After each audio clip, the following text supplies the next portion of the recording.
We need to be doing root cause analysis and running the business based on data. What is our turnover?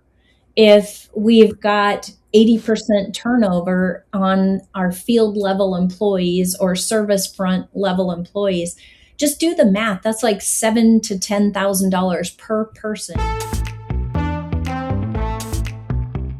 Hey everyone, welcome to this episode of the Intentional Leader Podcast. This is the podcast where you hear the real stories of people just like you who have become extraordinary leaders. You will learn valuable lessons from their lives, lessons that you can apply to become the best leader you were created to be.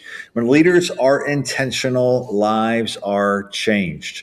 I'm your host, Sean Olson. I am an executive coach, business owner, author, speaker, and of course, host of the Intentional Leader Podcast. Thank you for joining us today. If you would help us listeners by hitting that subscribe button, that like button, leave us comments. We love your comments to keep the conversation going. That would make all of us happy. Listeners, you're in for a treat today. My guest is DeeAnn Palin. She is CEO and founder of On Point Business Solutions. We're ready for a great conversation about people and leadership. DeeAnn, welcome to the Intentional Leader Podcast. Thanks, Sean. It's great to be here. Yeah, glad to have you. So I know you're familiar with the podcast. We always start out learning more about you.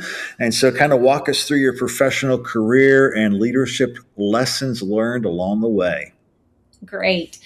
So I'll start with sort of the punchline to my early part of my career. I spent the first 10 years in human resources, working with big companies like Motorola and Target, and great companies, amazing brands at the time. And as I evolved through the first 10 or so years of my career, I realized I hated HR. And I hated HR because it was very much the Grim Reaper, the governance, the police officers, the parents, and very much seen as an expense center in businesses. And that's just not how I'm wired. It's not how I'm built. And so I hurried off to get an MBA and certified in project management and change management, and I made my way into operations. So I spent the next 10 years in companies doing build outs, turnarounds, cleanups, consulting with CEOs and founders to grow businesses. And what I learned there as I lifted the hood of businesses is that HR is not compliance and police officer if it's managed correctly. It is the biggest revenue driver and expense lever that a company has. And that's I learned to love HR again. So I started On Point Business Solutions in 2014, specifically focused on supporting founder-based businesses, being their growth lever and their trajectory for their companies. Nice. So when you had that initial realm in HR, you realized you didn't like it. What were you doing? Are you a generalist? Were you plugged into one of certain functions of HR? How'd that play for you?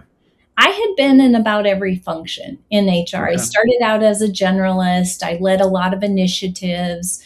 I was one of those folks they created SWAT teams around to help go do acquisition integrations and build outs and shutdowns and turnarounds.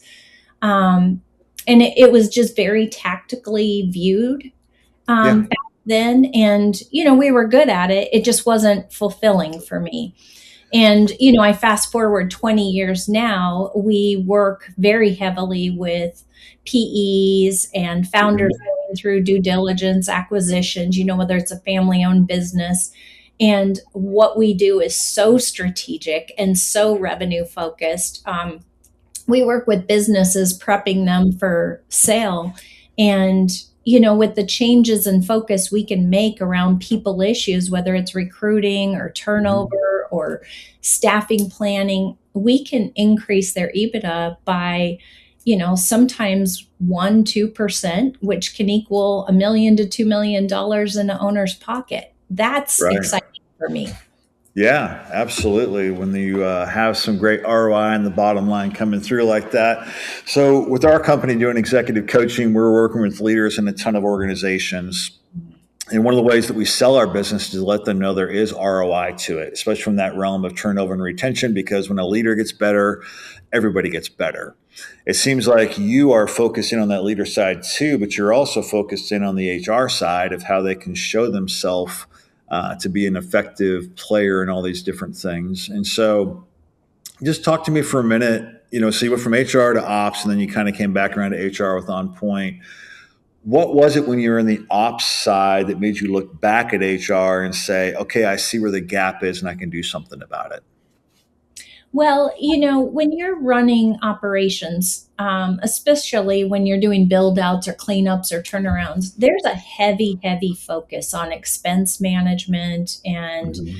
if we're prepping for sale, a heavy focus on EBITDA, right? We're trying to make sure our expenses are in alignment with revenue, and that return to investor or return to owner is very, very high.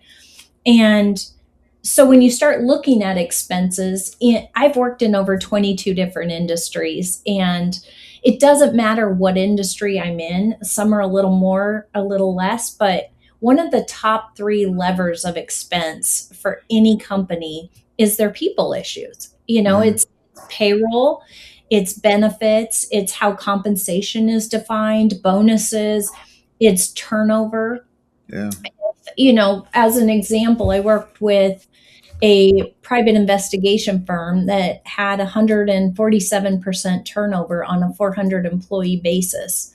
And Wow. those are dollars that, you know, aren't clean math. They're not an Right. expense line on the books, but what it adds up to at the lowest common denominator, a field level employee in manufacturing or, a Mm-hmm. front line, that cost to the business is over $7,000 per person.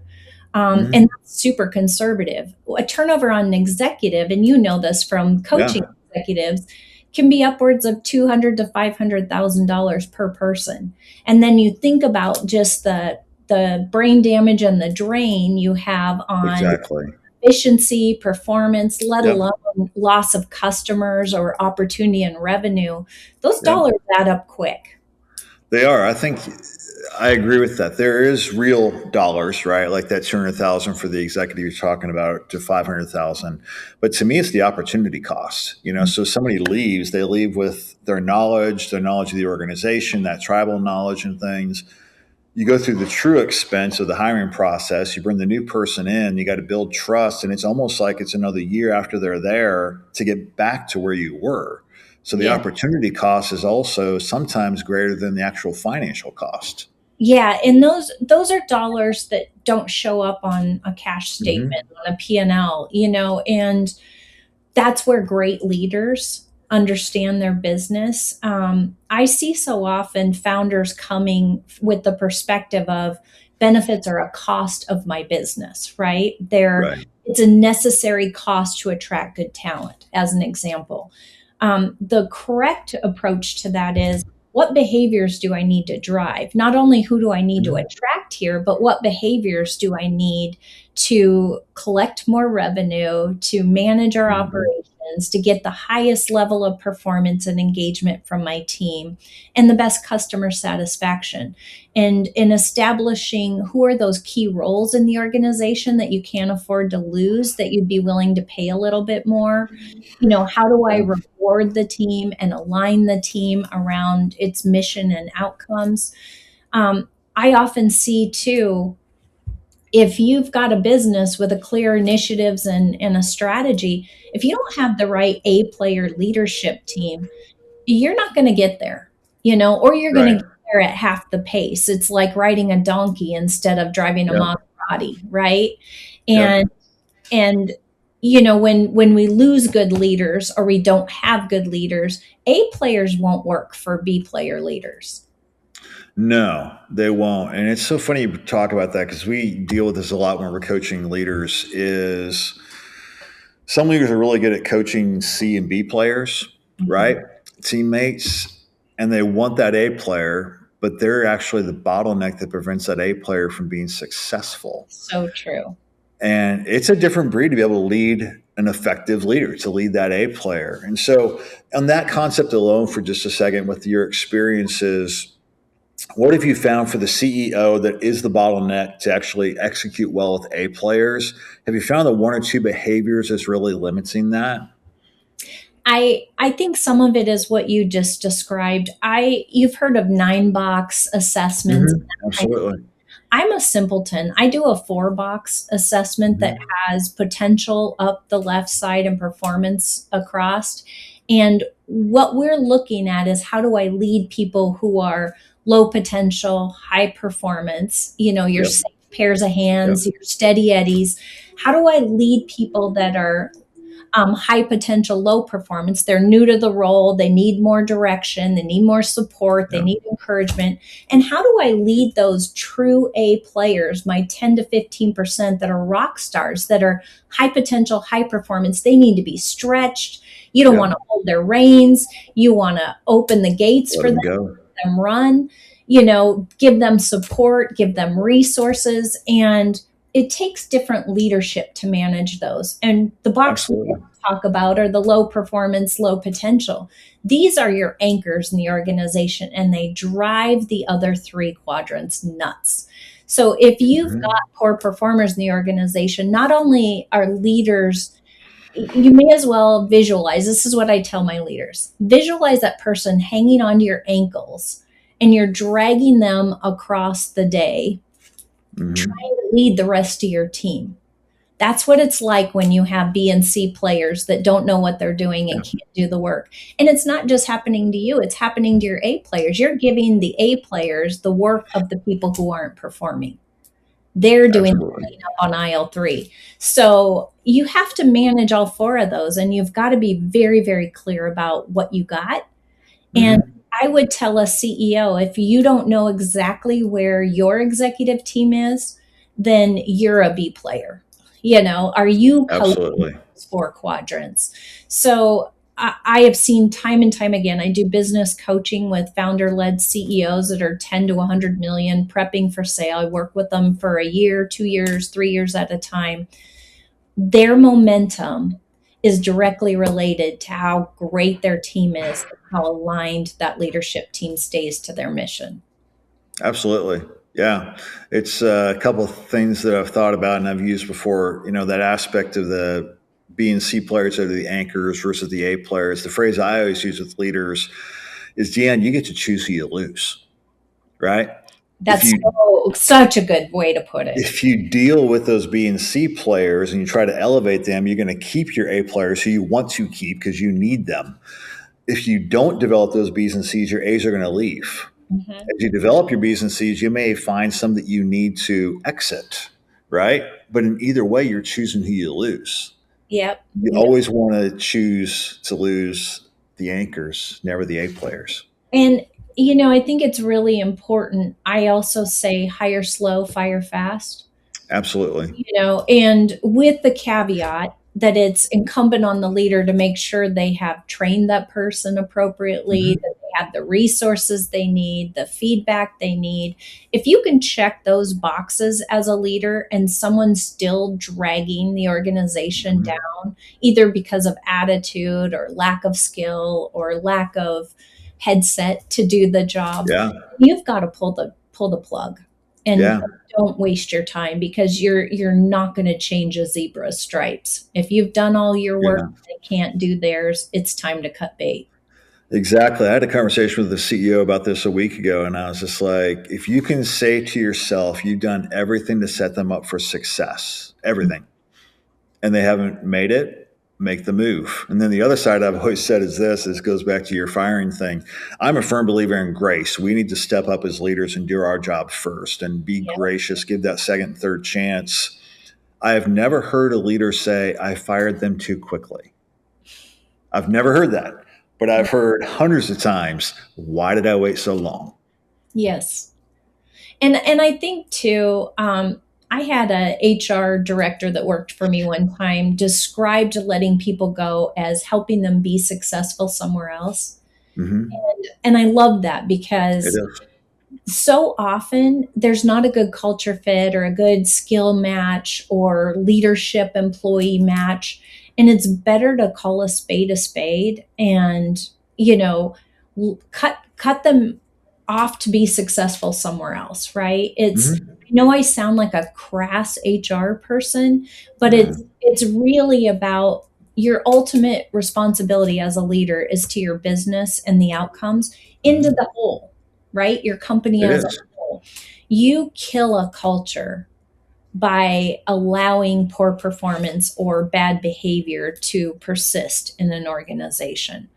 To have a high performance, high engagement culture, there's two key requirements. One is that I've got a leader I want to follow that feels Mhm. I feel like they listen and validate me. And the other is I'm working with people that make me better, that Yeah, I enjoy being around, right? absolutely. Absolutely. Those are two And of the biggest drivers of engagement. they are. And I think it's important. This sounds weird to say, these CEO founders of businesses, they forget that the business is more important, right? Even though it's their own baby. And so, where I talk to leaders all the time is, let's just say you and I are working together, DeeAnn, and you were the one that was struggling. It's like the business comes first. I love all the people. And if I'm your leader, I know you well, I've invested in you, we've built some trust. But if you're not getting the job done, I'm not firing DeeAnn.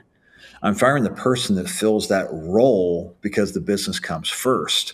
I still want to set you up for success where you go from there. If you give me the chance for a good exit interview and have you thought about this? And I love that aspect of it can be a blessing for them to plug them into something that's actually right for them. Yeah, and you used this word earlier, but I think grace and Mhm. respect. Yeah. Um, you've got a business to run clearly. And I see so often this happens both ways where a founder either is overly beholden to a person more than they are to the company and feel like this sense of responsibility to make sure they last till death do us part. Yeah. And no work is ever intended that way. I know very few people that last for a full tenure of a company from beginning to end, right? Hmm. And the other side of that is how you exit someone and doing that with grace and respect, right? So I've done my part as a leader to set expectations, to hire as responsibly as I could, to train, to onboard, to support, to resource, and to manage the outcomes. And that's critically important to do that well. The other place where I see founders get I guess I would use the word almost violated, is they feel like they've been wronged by someone Yep. because they didn't perform or because, and it, at the end of the day, it comes back to this. Your a relationship with that leader or that employee is a contract Right. to, to fulfill outcomes for the business, to your point. Hmm. And so Hmm. if that contract falls down, it takes two people to Yep. manage that contract and make the outcome. So it's your job to hold up your side of the contract as a leader. The other side is it's incumbent on that person in that role to make Hmm. sure that they can do the role, that they do it well, that they're engaged, that they're Yeah. supporting the team, all of the things that need to happen. Yeah. So let's pull up for a second, Deanne, if you would. You're playing in kind of like both sides of the court. You're talking to the CEOs, but you're also working on the HR side. I know you do fractional HR work. You've been there in the HR side. I hear regularly in most companies where HR is viewed as a cost center or a service. They want to be a strategic partner. CEOs or officers say they wish HR was a strategic partner. And it's like both sides are pointing at the other, saying, you're not what we need you to be, or you're not what you want me to be. Navigate that realm. Start from the HR side where they want to be a strategic partner. They're not viewed that way, but yet they don't necessarily know how to be a strategic partner. Yeah, I think HR, we do our own damage by not thinking like a business owner. Hmm. Our role is far beyond being an employee advocate or a benefit provider. Our job is to help that founder CEO maximize potential for their company. And that means making sure we're staffed correctly, making sure we have the right total reward strategy, benefits, compensation, that we have the right culture in place to drive high performance. If you have a good culture versus a bad culture, your productivity as a whole can be at about 40%. If you Yeah. have a great culture, it can be 80, 85%. And you think about what that looks like in pure dollars and delivery of customer outcomes. People talk about culture as a soft thing. It's not, it's very, very measurable. Benefits and compensation, that's not an expense. Those are behavior Right. drivers to get you the outcomes that you want and to get you the A type talent that you want in the organization. And HR needs to be really focused on what behaviors and what levers can I pull to maximize revenue for this company and minimize expense. Or, and I don't mean just minimize expense, but best use the expense. Right. Salary and benefits is probably usually in organizations. I haven't found one yet working in 22 industries where Mm-hmm. benefits and comp, the employee load, isn't one of the top three expenses in the company. Yeah, absolutely. And so Absolutely. if you're not, as an HR person, looking at that as a business lever, then Mm-hmm. you're wildly out of alignment with what your CEO is trying to accomplish. So, the other thing I would say is HR needs to have what I call front of the house and back of the house. Mm-hmm. We're often very, very good at being at the front of the house, doing recruiting, managing employee concerns, leading culture. The back of the house needs to be doing analysis. We need to be doing root cause analysis and running the business based on data. What is our turnover? If we've got 80% turnover on our field level employees or service front level employees, just do the math. That's like $7,000 to $10,000 per person in turnover in perpetuity. Right. So Right. you look at that and you go, wow, that could be $1 million, $2 million. Mm-hmm. Nobody's measuring that cost. If it's an executive, it's $200,000 to $500,000 of lost Yeah. opportunity and cost. And so that data analysis is really, really important. We've got to know how our benefits are being used. We need to know who our key employees are and what the turnover rate is, because you might need to pay your key employees at top of the market, where if your turnover is lower in other parts of the business, you pay at market, for example. And Mm-hmm. it's really, how do I pull those levers to drive the behaviors that we need? Yeah. I like the way you phrase all that. And the interesting piece is what I'm really hearing you say is HR needs to have like the enterprise mindset, right? It is thinking as a business owner, is thinking in the realm of business plans. What are we Mhm. trying to execute here? What's our driver behind this? How's it going to move forward? And the interesting thing is, most HR leaders know how to do that. I think they feel like they don't have permission to do that. So, how do you navigate that mental block of, I know I should, but do I have permission to? So, two things. One, I would say there's still quite a few that don't completely understand their role in that or how Mhm. to, right? Like they don't know how to equip their or build an HR competency around it. So, we help a lot of companies with their HR teams build that competency or at least supplement it. But the other part of that is asking for permission. Stop doing that. Yeah. HR leaders out there, stop asking for permission. Go inform with data the CEO. Yes. Go with strategy. You want to expand into this market with this product. Here's what I think we're going to need to evaluate in terms of structure, in terms of roles, in terms of compensation. Here's how I think we should set up a comp plan to reward those folks and attract the right people. Let's look at our structure. Do we have the right span of control? Dear CEO, my peers, Hmm. leaders that I sit with, you've got two B Yeah. players. We need to talk about that confidentially. What are you doing about it? Because that head of HR should be a confidant to that CEO. They should be the talent barometer. Yep. They should be the coach of their peers and the other leaders in the organization. And they should hire people like you to do executive coaching and Yeah. upskill, right?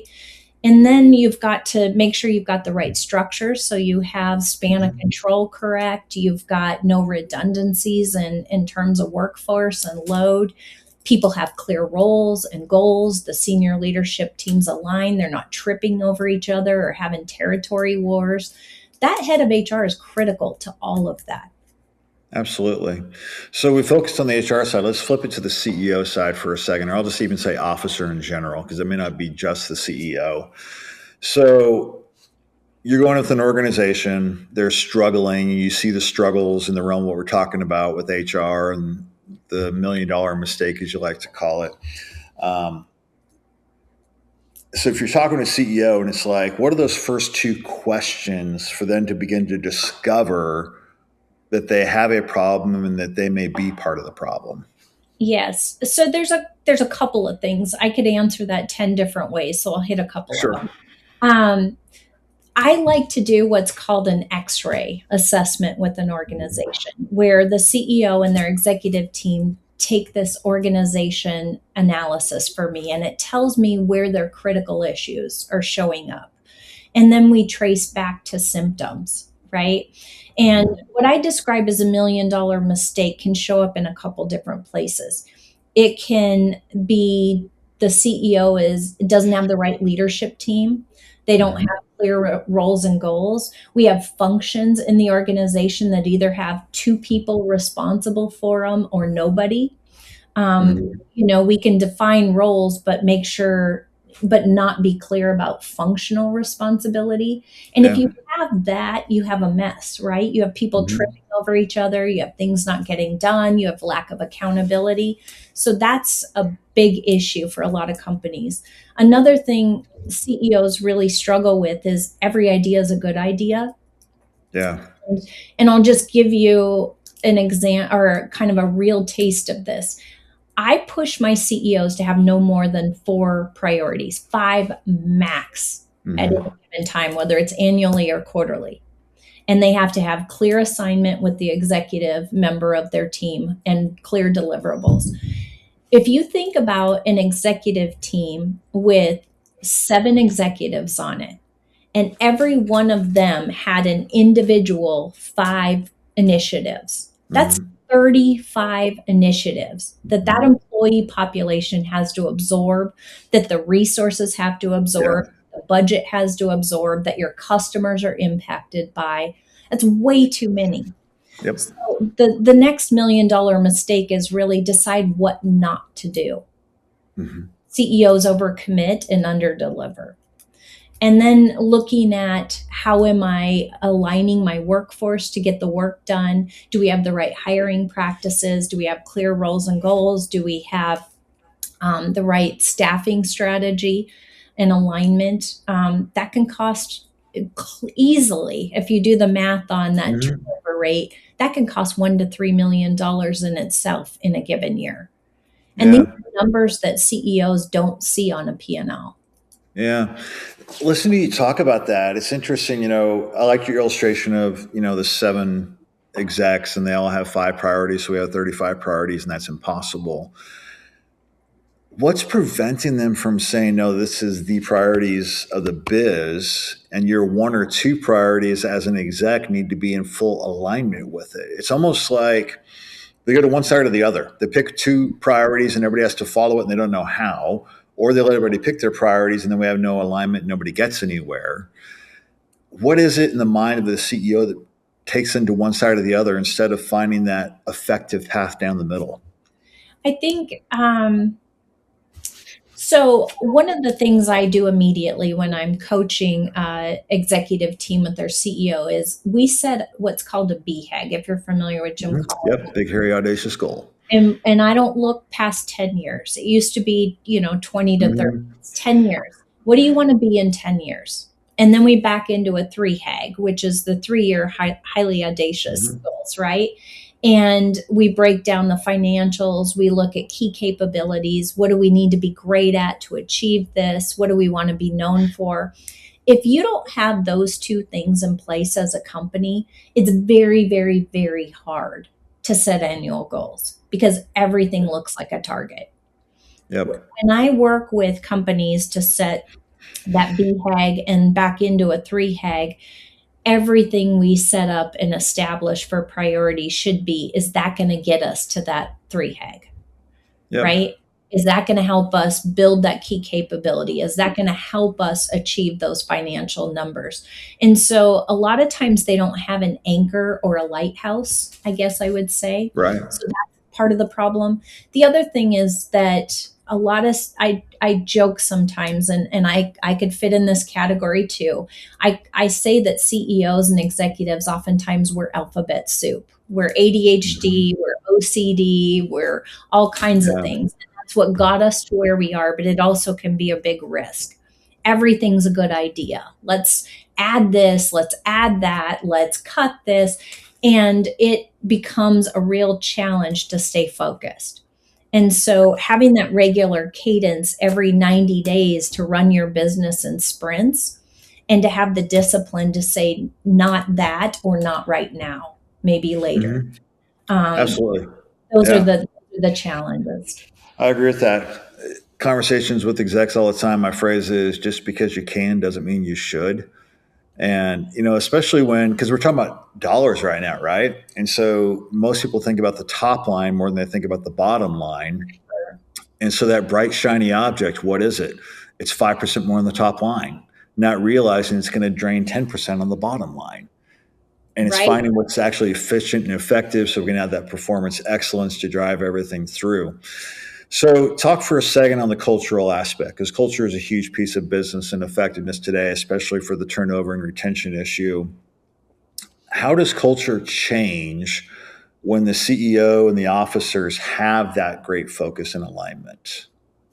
Well, I think there's a couple of things that happen. One is you can be really clear about what good performance looks like, what success Hmm. looks like, and any A player, rock star, wants to know that they won. Right? Yep, They're gonna win. absolutely. So if they don't know what winning looks like, they're going to be disengaged and checked out and frustrated, Hmm.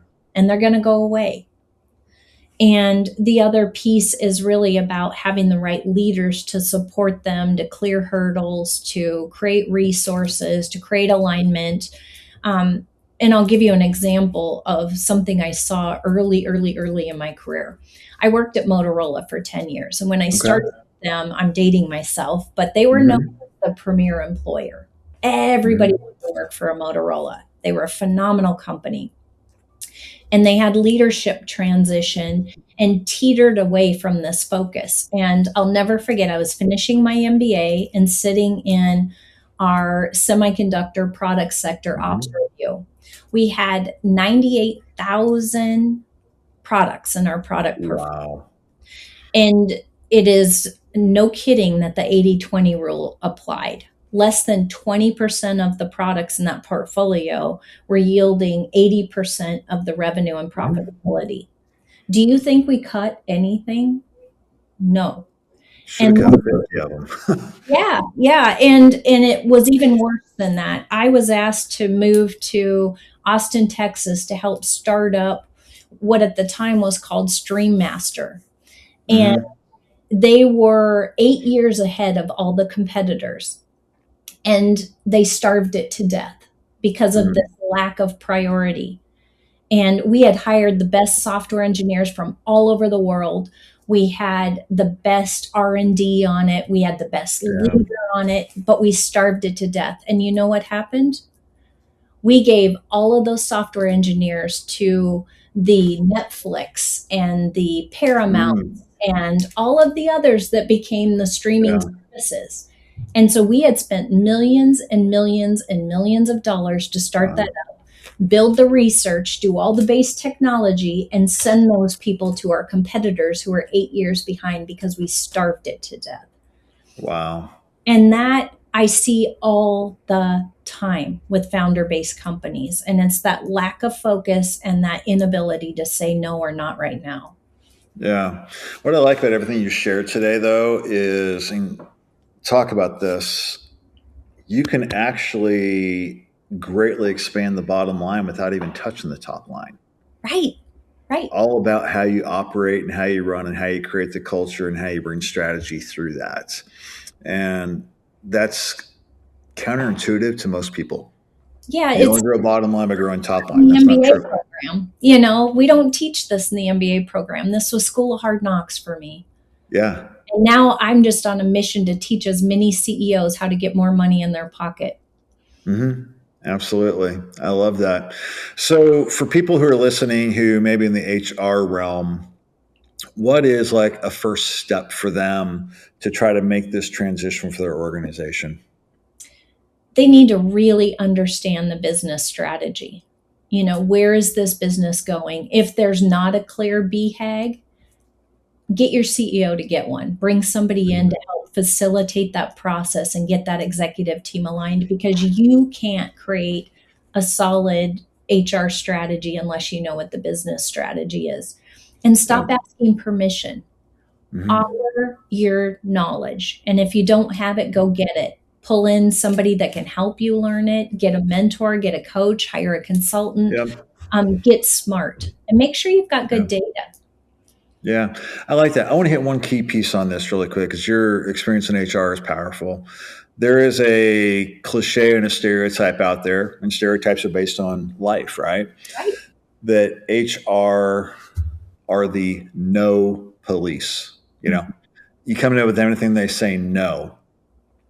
You're talking right now about them saying no. Let's figure out the strategy to where we are saying yes.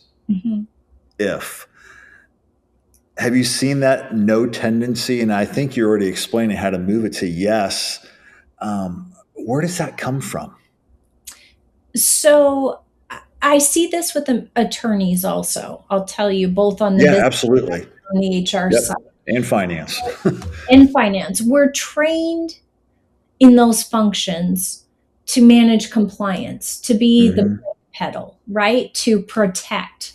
Yep. And with 7 stages of growth research that I'm certified in and teach, you need a builder protector ratio in every company. Mhm. And at different stages of growth, you need a different kind of balance in there, right? So Yeah. builders are the visionaries, the yes we cans, the idea Hmm. people.